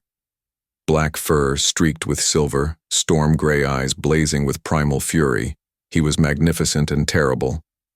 The fight was brutal but brief. These were good soldiers following orders, not killers like Marcus. Kieran's wolf disabled rather than destroyed, leaving them alive but unable to pursue. When the violence ended, Torres lay unconscious in the snow. The others had fled. Kieran shifted back to human form, his body racked with pain from the forced transformation, but his wolf was healing, slowly regaining strength. North lay the rogue territories. North lay his family. And somewhere in those mountains a massacre was being planned based on lies that would die with Marcus. The real race was just beginning. The reunion came with truth as sharp as any blade. "Mara, where are you?" Kieran's voice echoed through the rogue camp, desperate and determined despite the obvious exhaustion in his tone. Fenrir's grip tightened on her arm as his pack spread out in defensive positions. Around the camp, weapons glinted in the pre-dawn light, the ones she hadn't managed to hide. "Your king comes crawling," Fenrir snarled. "How touching." Through the cave entrance, Luna appeared with the twins bundled in her arms. Lyra and Damon were awake now, their infant eyes wide with confusion at the tension crackling through the air. Kieran emerged from the tree line, moving with the careful gait of a man fighting serious injuries. Blood stained his clothes, but his storm gray eyes blazed with determination. "Fenrir," he called out, his voice carrying alpha authority despite his battered state. "I've come with proof of betrayal." "Have you now?" The rogue leader's scarred face split in a predatory grin. And what proof could a broken king possibly offer? Kieran pulled out the burned documents, holding them high enough for the entire camp to see. Orders from the Royal Council, written proof that they've been manipulating you, using your hatred to serve their agenda. "Lies," Fenrir spat, but uncertainty flickered in his amber eyes. "The refugee settlements you've been attacking? The council drove them to you deliberately. The intelligence about stronghold defenses, they wanted you to have it." Kieran's voice carried the ring of absolute truth. "You're not destroying the system, Fenrir. You're perfecting it." Mara felt the rogue leader's grip loosen as doubt crept into his expression. Around the camp, scarred faces showed confusion, anger, the bitter taste of being used. "Even if that's true," Fenrir snarled, "the stronghold still burns. The pack system still dies. Along with every innocent inside, including children who never chose their circumstances." Kieran's eyes found Mara's across the camp. "Is that really the world you want to build?" For a moment, silence stretched taut as a bowstring. Then Fenrir's expression hardened with renewed hatred. "Proof or no proof, I've waited too long for revenge." He raised his hand, and crossbows appeared in rogue hands. "Your family dies first, fallen king, then we paint your kingdom red." The die was cast. Truth hadn't been enough. Now only blood would settle this. The first attack came in a blur of fangs and fury, and this time there would be no escape. Kieran barely had time to shift before Fenrir's pack descended like a living avalanche. His transformation was still incomplete, damaged from the Rowan bindings, but desperate rage gave him strength as his wolf form erupted from human flesh. Black fur streaked with silver, storm-gray eyes blazing with paternal fury. He was magnificent but outnumbered 50-1. The rogues fought as wolves, no weapons needed when they had claws like razors and jaws that could crush bone. They moved with pack coordination, surrounding him while others formed a protective circle around Mara and the children. Kieran's jaws found the throat of the nearest attacker, his claws raking across flanks and bellies. But for every rogue he dropped, 2 more took their place. They fought with the vicious efficiency of wolves who'd survived by never showing mercy. A massive gray wolf blindsided him, jaws closing around his shoulder. Another raked claws across his ribs, opening gashes that bled freely. His enhanced healing couldn't keep up with the constant damage. Through the melee, he caught glimpses of Mara, still in human form, clutching their twins protectively while Luna stood guard beside her. They were trapped, surrounded, helpless to do anything but watch him fall. Fenrir's massive silver-streaked form appeared through the chaos, amber eyes burning with ancient hatred. The rogue leader was enormous even for an alpha, his body crisscrossed with scars that spoke of countless battles. Their collision was like thunder, but this time Fenrir didn't go for the killing blow. Instead, his massive weight slammed Kieran to the ground, his jaws closing around Kieran's left leg with bone-crushing force. The sound of breaking bones echoed through the clearing as Kieran's wolf form convulsed in agony. The damage was catastrophic, his leg shattered, his body forced back to human form by the trauma. He lay broken in the snow, conscious but helpless, forced to watch as Fenrir's pack closed in around his family. The Alpha King had fallen, and this time, there would be no rising. Watching the man she loved broken at her feet was agony beyond description. "Kieran?"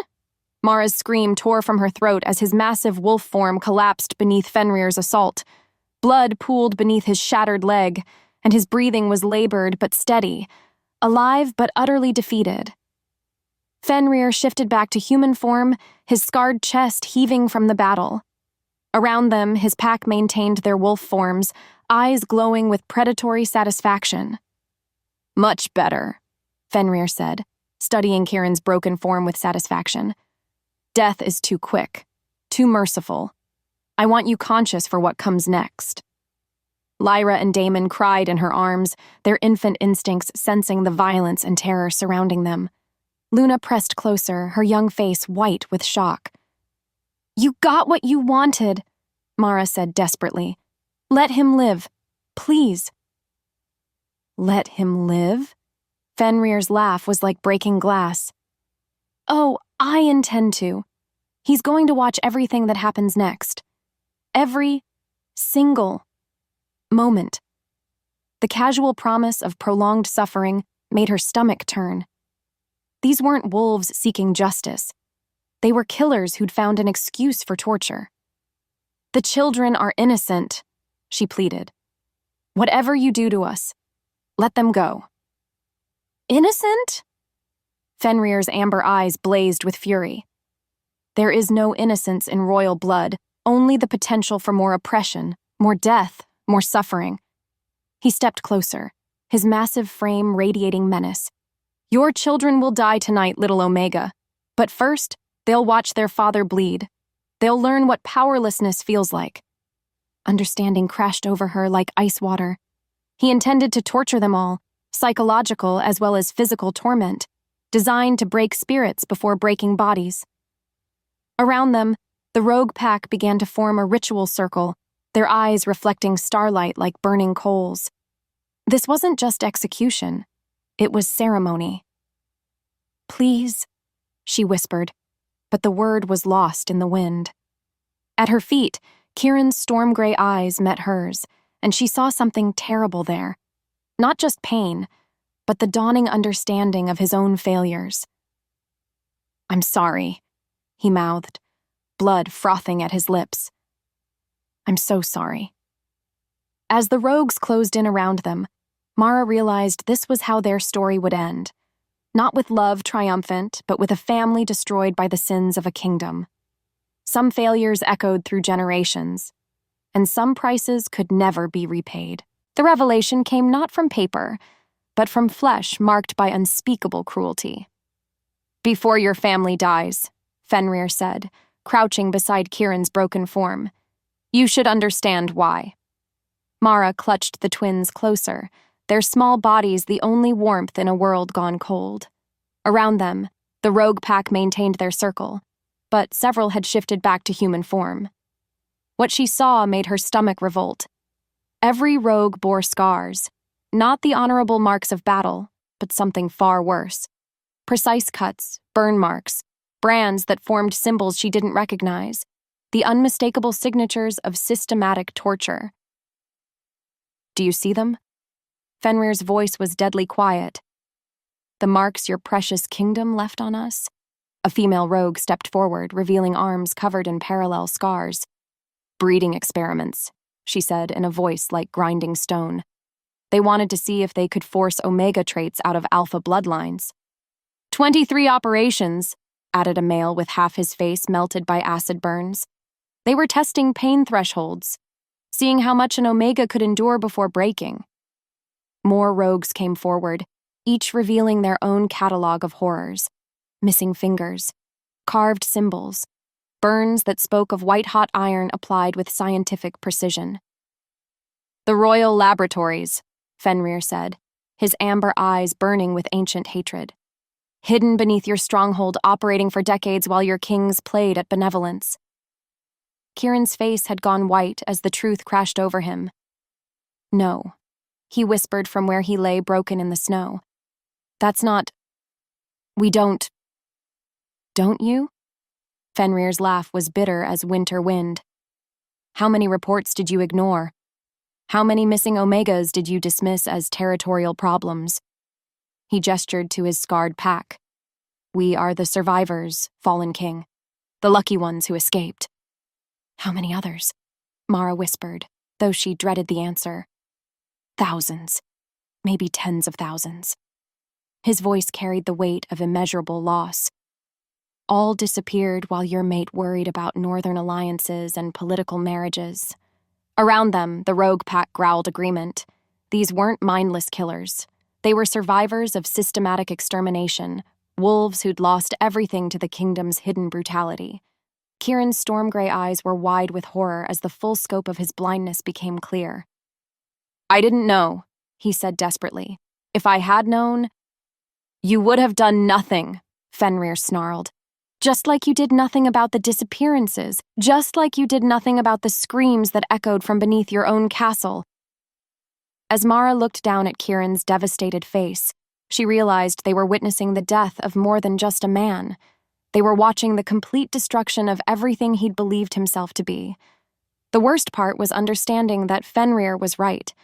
They had all been complicit in horrors beyond imagination. The death song began at midnight, and with it came the promise of absolute ending.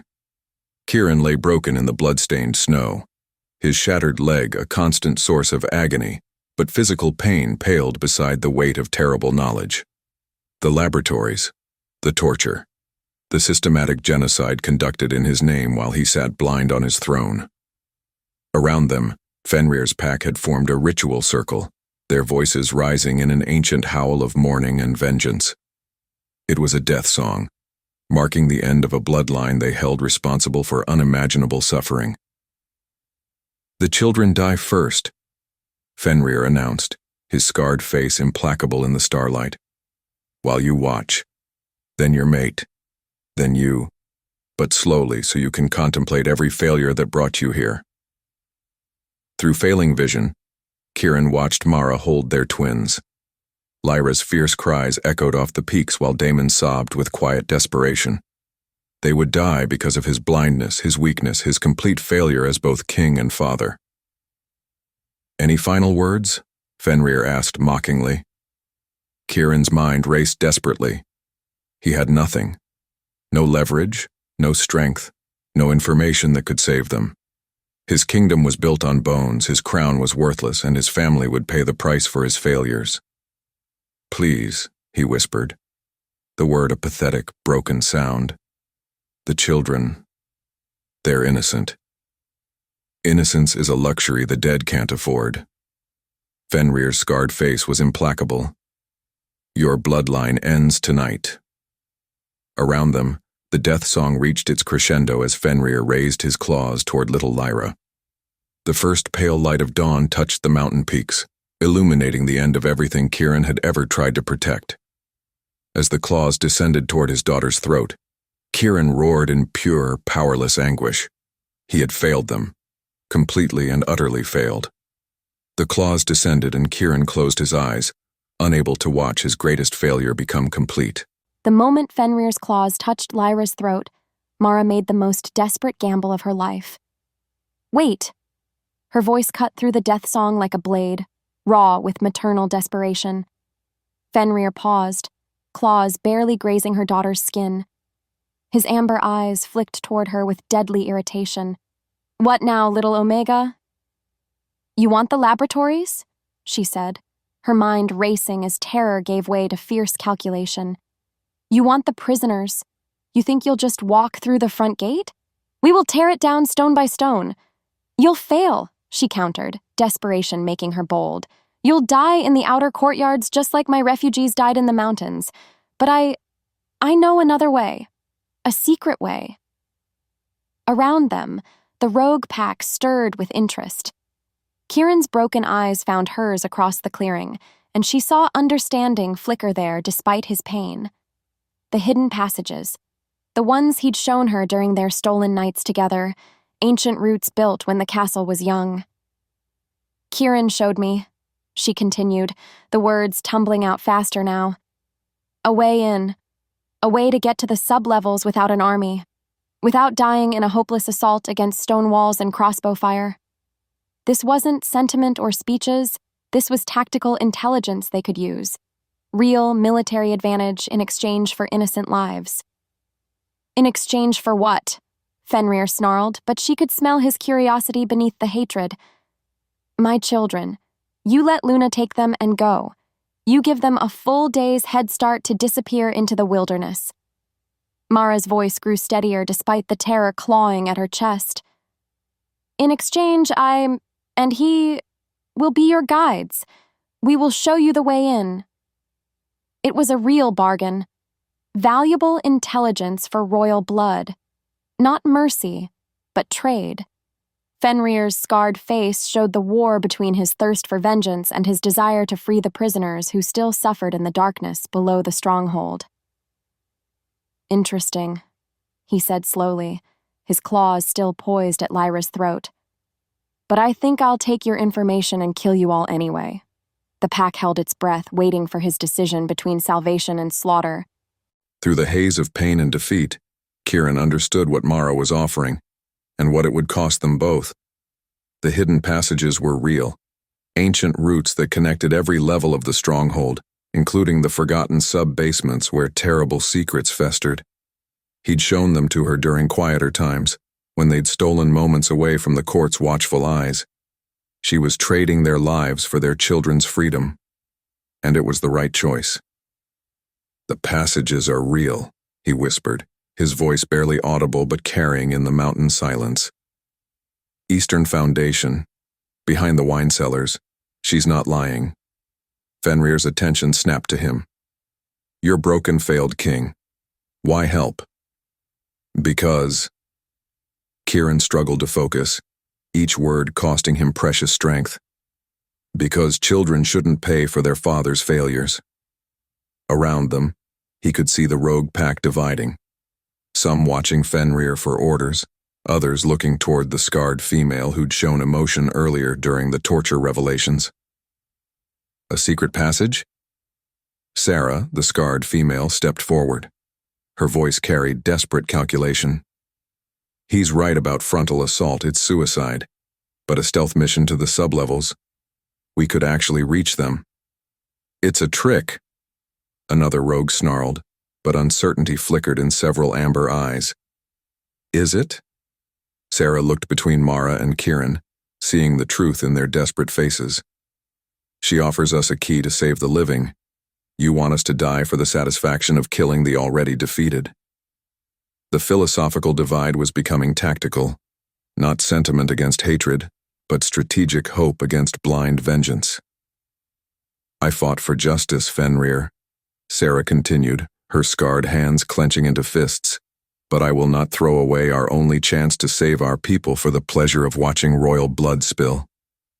They are royal blood, Fenrir roared, but his absolute authority was cracking. The children aren't, Sarah replied quietly. They're just babies who never chose their bloodline. The pack was fracturing along lines deeper than loyalty, between those who still remembered why they'd started fighting and those who'd forgotten everything except hatred. In that fracture, Kieran glimpsed the possibility of salvation, not for himself, but for the innocents caught in this cycle of violence. The rogue pack split with the sound of breaking bones and tearing loyalty. You have chosen sentiment over justice, Fenrir snarled at Sarah's faction. You will all die for your weakness. We have chosen the living over the dead, Sarah replied, her scarred face resolute. That's not weakness. That's what we should have been fighting for all along. Around them, the pack divided along clear moral lines. Sarah's followers, mostly older rogues who'd lost children to the laboratories, moved protectively toward the prisoners and began calculating odds for the stealth mission. Fenrir's loyalists, younger wolves consumed entirely by hatred, maintained their circle of death around Mara and her family. "The passage entrance," Sarah said urgently to Mara. "Where exactly?" "Third wine cellar from the eastern wall," Mara replied quickly, her eyes tracking the growing tension between the factions. "Behind the rack marked with the silver wolf, press the stone with the carved moon. It opens to stairs leading down 7 levels. And the prisoners? Follow the left passages. The right ones are dead ends designed to trap intruders." Mara's voice grew more urgent as she saw Fenrir's faction preparing for violence. "There are children down there, real children who need saving more than these babies need dying." "Enough!" Fenrir's roar echoed off the mountain peaks. "You want to save prisoners? You'll die with them." The attack came without warning. Fenrir's loyalists fell upon Sarah's faction with savage fury, wolf forms erupting in the pre-dawn darkness. But these weren't helpless victims. Sarah's rogues fought back with equal desperation, their cause now transformed from vengeance to rescue. In the chaos of rogue battling rogue, Mara saw her chance. "Luna!" she screamed. "Go! Now!" The young woman didn't hesitate. Clutching both babies protectively against her chest, she bolted for the tree line as the battle raged around them. But one of Fenrir's loyalists saw her movement and lunged, his massive gray form intercepting her path with predatory precision. "No!" Mara's shift was violent, desperate, her black wolf form erupting from human flesh as maternal fury gave her strength she didn't know she possessed. She hit the attacking rogue like a thunderbolt, jaws closing around his throat before he could reach Luna and the children. He was larger, stronger, more experienced in killing, but she was a mother defending her cubs. The collision sent them both tumbling into the snow, a snarling mass of fangs and claws fighting for the future of innocence itself. Death came with the sound of his children's salvation and the taste of hard-won victory. Kieran lay broken in the blood-stained snow, watching Mara fight desperately to protect Luna's escape. His mate was magnificent, black fur gleaming with silver highlights, green eyes blazing with primal fury as she battled a rogue twice her size for the right to save their family. But she was losing. The gray rogue's claws raked across her ribs, opening gashes that bled freely into the snow. His superior weight and experience were telling. Mara's courage couldn't overcome the brutal mathematics of unequal combat. With tremendous effort, Kieran forced his broken body to move. His hand closed around a fallen rogue's blade, the steel cold and heavy in his failing grip. The movement sent agony shooting through his shattered leg, but love was stronger than pain. The blade found the gray rogue's heart, just as his jaws closed around Mara's throat. Both wolves collapsed into the snow, the rogue dead, Mara wounded but breathing. "Go," Kieran whispered, his vision blurring as adrenaline faded. "Luna. The children." Through the chaos, he caught a glimpse of golden hair disappearing into the forest. Luna had made it. The children were safe. Beside him, Mara shifted back to human form, blood streaming from claw marks across her neck and chest. She crawled to his side, her green eyes bright with tears and exhausted love. "We did it," she whispered, her hand finding his. "They're safe." The battle was still raging, but its sound was changing. Sarah, seeing the children were clear and the way was open, let out a sharp, commanding howl. "To the castle. Our mission is there, not here." It wasn't a retreat, it was a tactical disengagement. Sarah's faction broke from the fight, sacrificing their rearguard to buy time, and fled not into the wilderness, but south toward the stronghold. They had the intel. They had their new purpose. Fenrir roared in absolute fury. He was torn. Chase the children? Chase the traitors?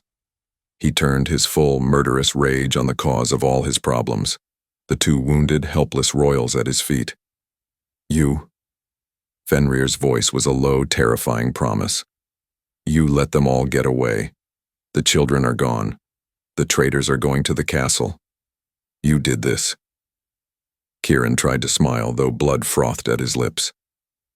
"Best decision I ever made." You will pay for that, Fenrir whispered. You will suffer as my people suffered.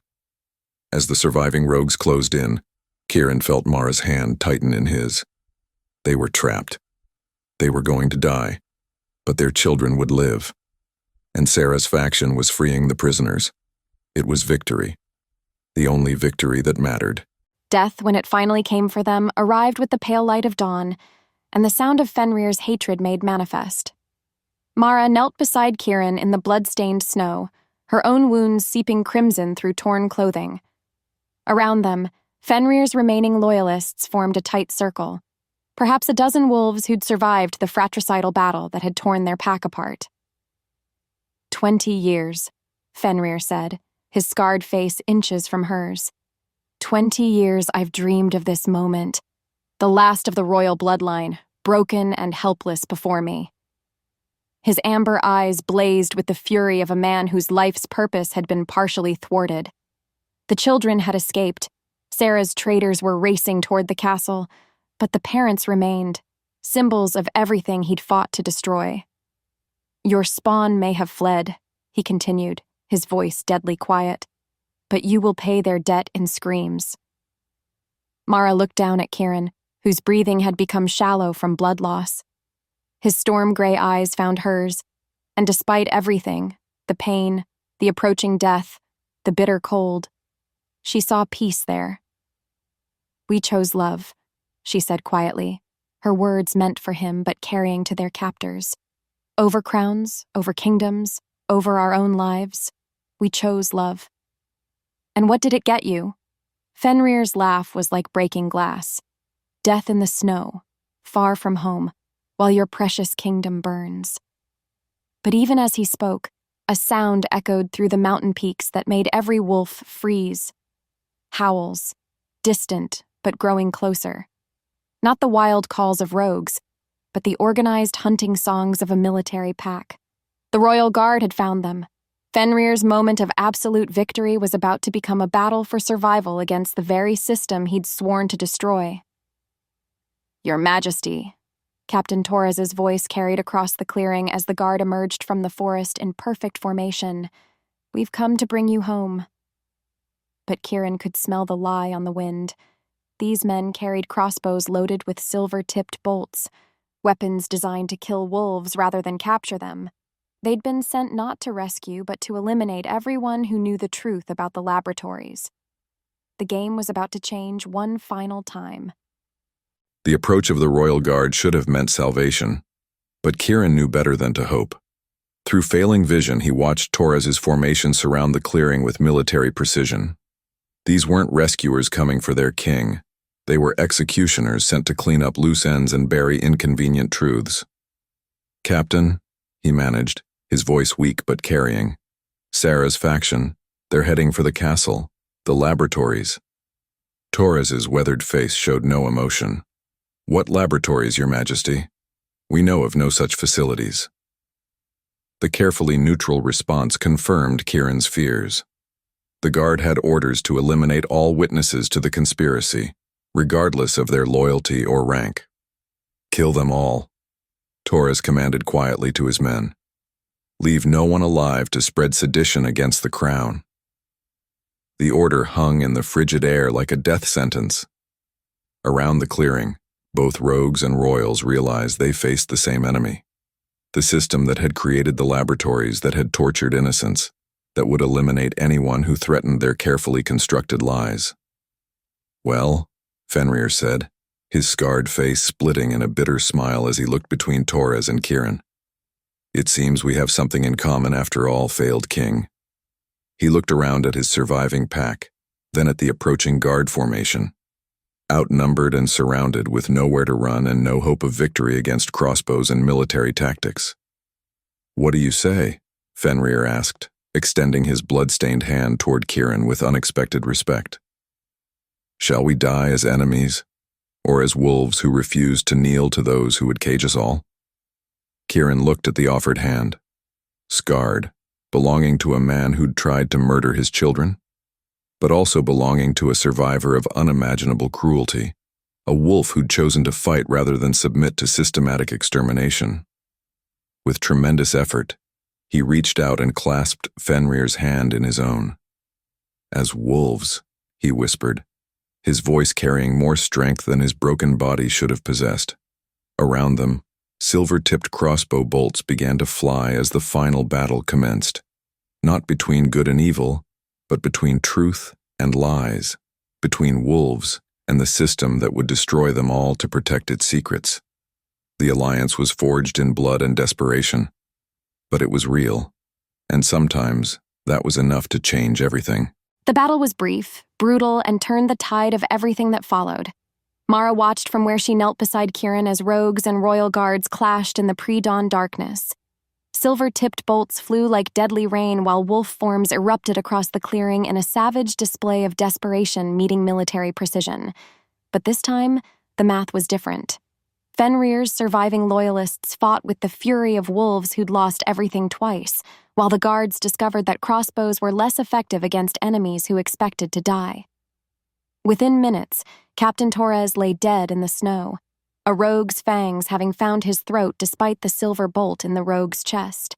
His men were scattered or dying, their careful formation broken by wolves who fought without regard for their own survival. The few guards who tried to flee found their escape cut off by an unexpected force. Sarah's faction, returning from the direction of the stronghold with smoke-stained fur and eyes bright with terrible purpose. "The laboratories are burning," Sarah announced, her scarred face fierce with satisfaction as she approached the survivors. "The prisoners are free. Every torture chamber, every record, every hidden atrocity, all of it exposed to the light." Through the pre-dawn darkness, black smoke rose from the direction of the castle like a funeral pyre for the old system's secrets. But it wasn't destruction, it was revelation. "And the council?" Mara asked, hope flickering in her chest despite their desperate situation. "Elder Thorn tried to destroy the evidence," another rogue reported, blood matting his gray fur. "He's dead. The others fled when the fires started, but the people saw. The whole kingdom saw what was hidden beneath their feet." Fenrir, wounded but alive, looked toward the burning stronghold with something like peace in his amber eyes. "Justice," he said simply. "Not the justice I wanted, but justice nonetheless." Around them, the survivors of 3 different factions, royal, rogue, and rebel, stood together in the growing light of dawn. The old system was burning, the truth was spreading, and from the ashes, something new could finally be born. But first, there was one final choice to make. "The throne," Sarah said, looking directly at Kieran. "With the council dead or fled, who will rule? Who will ensure this never happens again?" Kieran struggled to sit up, Mara supporting his weight as he looked out over the assembled wolves, scarred survivors, freed prisoners, witnesses to the cost of change. "We will," he said quietly, his hand finding Mara's. "Not as kings and subjects, but as partners in building something better." The revolution was over. The reconstruction was about to begin. 6 months later, the world looked very different from the great hall where Queen Mara taught the first integrated council session in the kingdom's history.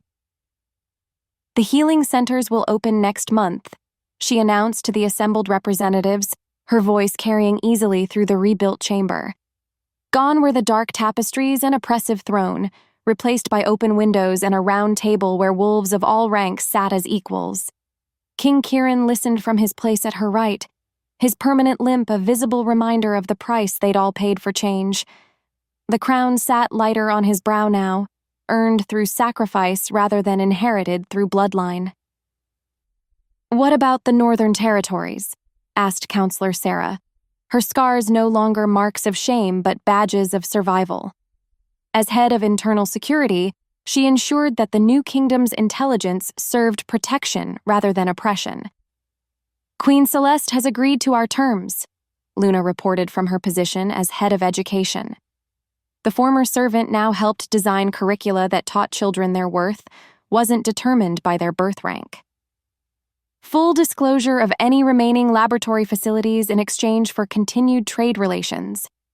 Through the Great Hall's windows, Mara could see the courtyard where Lyra and Damon played with other children, noble and common alike, Alpha and Omega learning together that strength came in many forms.